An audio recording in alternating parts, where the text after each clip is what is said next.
If you like growing food, good on you. But you'll find that salads only go so far. If you want to increase the amount of food you produce, you'll soon realise that starchy staples are vital. They're essential for filling your belly, and they provide the carbohydrate which your body needs to convert into energy. If you think of starchy staples, start with things like bread, rice, beans and potatoes. But not all starchy staples are created equal, and science is now understanding how different carbohydrates can have different impacts on our bodies. The glycemic index, or GI, is a scientific tool that assesses the speed which certain carbohydrates affect the blood sugar level. It then ranks the quality of the carbohydrates according to their scores. High GI foods like confectionery, pineapples, potatoes, white bread and short grain rice cause blood sugar levels to spike and then crash, whereas low GI examples like beans, oats, dairy, apples and leafy greens break down and are digested and absorbed more slowly. If I know I'm going to have an active morning of gardening, I'll start it by having a couple of cobs of heritage low GI corn, because I know that slow release of energy will sustain me through the morning, avoiding any hunger pangs. Now, apart from being handy, low GI starch is good for managing issues like weight, diabetes, and a range of other health problems. There's many food plants that are simple to grow, healthy, nutritious, and they have low GI starch. And as a bonus, they're gluten-free. Here's a few of my favourites. You already know bananas as a sweet treat. Depending on their ripeness, they can be low to medium GI. They're Australia's most popular fruit, and we eat more than 5 million of them every day. But you're only getting half the story. Plantains and green, unripe sweet bananas are a staple food in tropical regions of the world. Green bananas are starchy and they're low GI. They can be used in exactly the same way as potato. Unripe fruit can be boiled, fried, steamed or baked. I've been using green bananas to make tostones, a fried plantain dish, mash and pizza bases. For the pizza base, I use gluten-free flour, oil, egg, salt and cooled mashed green banana. Over the past week, I've been making fufu from bananas of varying degrees of ripeness. Fufu is a traditional African ball of starchy dough which is served to accompany meals. Mashed green bananas have a lovely earthy flavour which goes really well with wasabi, horseradish or even gravy. Boiled green banana slices can replace rice in curries. I've been eating mangel wurzel and sugar beet, both have earthy flavours, and chickpeas in a coconut milk-based curry. My top banana grain tips are: firstly, feed every month with poultry manure. 1 scoop per stem per month is a good guide. Water at least twice a week during the dry season and do so generously or your fruit will stop growing. This works out at about 60 litres per plant per week.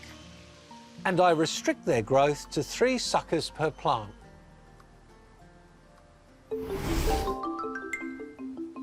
Canna indica, or arrowroot, is a plant from South America. I grow this both for its edible rhizome, which yields about 80% starch, and because it's a valuable biomass crop to fuel the compost heaps in my garden. Arrowroot is frost sensitive and it enjoys a fertile soil, a warm climate, plenty of moisture and lots of sunshine. Arrowroot is a multi-purpose plant, and while these are looking less than impressive, it's because it's the end of the season. In the warm seasons, when they're up and growing, I use them for shade and shelter, and they help to reduce evaporation, moisture loss from sensitive crops. And because they don't need much water to get a lot of growth, I can use these for cut and come again mulching and compost making. The tips of the shoots and the leaves are 10% protein, which makes them great feed for pigs, goats and chickens. The individual leaves can be used as plates when you're having a picnic, and it can also be used to create screens from the neighbours. Comfrey is popular for producing large amounts of organic matter for composting, and arrowroot often misses out, which is a shame, because in a warm climate, comfrey is incredibly thirsty. It produces a paltry amount of organic matter, whereas this plant shines. It's productive and it's drought tolerant. Old congested clumps benefit from being lifted and divided periodically, and this is the best way to propagate them. What you look for is a nice plump rhizome with some active growth eyes like these. So this one can be broken off. This one, there's a nice one there with 2 eye buds, so that comes off. You see that's got a little one, that's still coming along. So we've got 3 new plants from the one rhizome. It takes about 6 months to produce a crop, but propagate them any time during spring or summer. Harvest the rhizomes in autumn. The best are shiny, purple and plump. The best way to prepare them is to peel them, slice them very thinly, soak them in water overnight, and this removes some of the arrowroot starch and it improves their flavour. Then you slow cook them, so they're ideal for a casserole or for baking.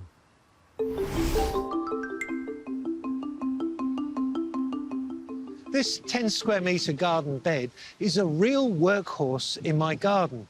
I made an early decision to grow cocoyam instead of taro. They're both elephant ears, they're members of the Araceae family, but cocoyam is quite drought tolerant. In fact, I can get 8 times the yield for 1/10 of the water compared with taro. These plants are popular in Africa, the Caribbean and South America. Every year in August and September, I lift the plants to harvest the starchy cormlets underneath. This is the equivalent of old potato, and this is the equivalent of new potato. Both have different cooking times. These make a delicious creamy mash, crisp fries, and they can be turned into flour. I use the leaves like spinach, and the stems can be prepared to taste like green beans. It's a low input, low water use, reliable crop which I can harvest all year round, and it's versatile in the kitchen. This, in a warm climate, is far superior to potato. Growing your own food involves understanding your diet better. And if you're already putting the effort in, why not grow things that provide sustaining energy, address any health concerns, and keep you feeling fuller longer?